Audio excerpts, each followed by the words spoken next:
Hi, welcome to 5 Minutes with Pastor Lutzer. I'm so glad that you have joined us because we are discussing the attributes of God. And whenever we do that, we should recognize that it leads us to instruction, to direction, but always to worship. And I hope that as we discuss the mercy of God today, that we will be led to appreciate our redemption even more.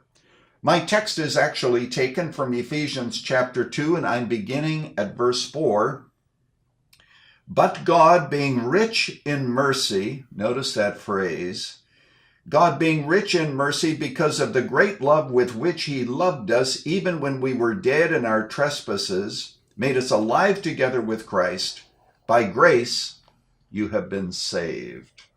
What a wonderful passage of Scripture. Here we are in the graveyard, as the Apostle Paul puts it, but God comes along and raises us up and makes us his children.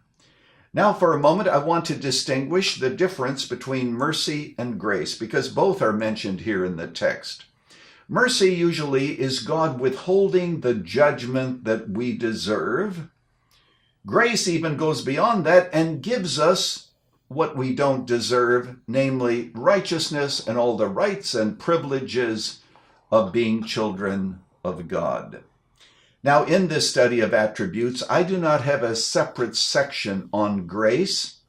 We are going to be discussing mercy for the next few times, so I'm going to take the opportunity this time to speak about the grace of God, because of course there is overlap in their meanings. And I want to talk about grace, because even today's text says, by grace you have been saved. In order to understand this, I take you to the 16th century Martin Luther, who sought the righteousness of God, because Luther understood something that people of his day understood, but we don't understand it today. Namely, you will not enter heaven unless you are as perfect as God.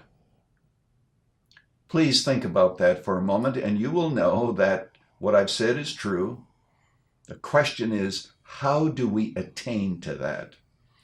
In Luther's day, the answer was through rituals, through good works. We add that to God's grace in other areas. But he never knew that he had done enough. And there are some of you who are listening who say to yourselves, I don't know whether or not I have done enough to please God and to be welcomed into his heaven. Grace comes along and says that salvation is a free gift to those who recognize the depth of their need and receive it. And that, of course, is based on the mercy of God. It's based on the grace of God. Then Luther said, now it doesn't matter how high God's standard is, as long as I don't have to meet it. O Jesus, I am thy sin. Thou art my righteousness. That, my friend, today is grace. Remember the story that Jesus told in the 18th chapter of the Gospel of Luke about the two people who went into the temple to pray? And Jesus here, in such a wise and interesting way, contrasts the Pharisees, who were the religious elite of the day, who kept the law, with a tax gatherer, who probably had done a lot of cheating in his life.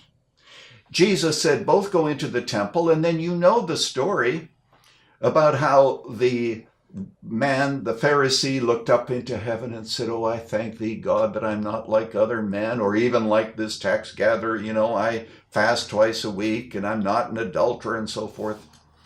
And then Jesus said the tax gatherer had nothing to say about himself, but simply stroked his chest and said, God, be merciful to me, the sinner. Jesus said that that man left justified. Let's not hurry over this. I want you to think about the Pharisee for a moment. He wasn't taking credit for the good works that he had done. He said, I thank thee, God, that I am not like other men. And there are branches of Christendom today that teach this. Of course, we're saved by grace. Absolutely. But God gives us the grace to do good works, so our good works also contribute, but it's all of grace. Listen to me carefully. Even the works that we do, that God grants us the grace to do, it's perhaps good that we do them, they do not contribute to our eventual standing before God. Yes, we can thank God for his grace that we do these good works.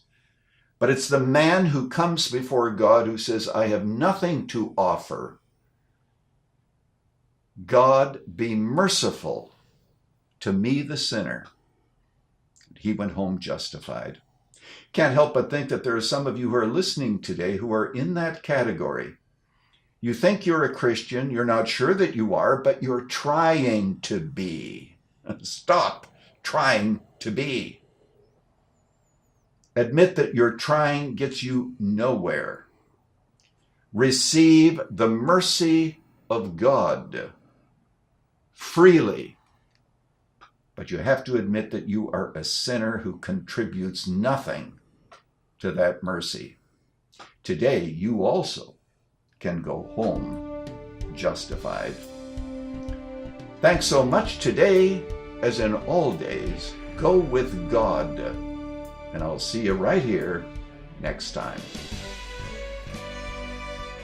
Thanks for joining us for 5 Minutes with Pastor Lutzer, a production of Moody Church Media. If you'd like more teaching to encourage you in your Christian walk, visit moodymedia.org or follow us on Facebook at facebook.com/Moody Church Media. Join us next week as we continue to study the attributes of God together.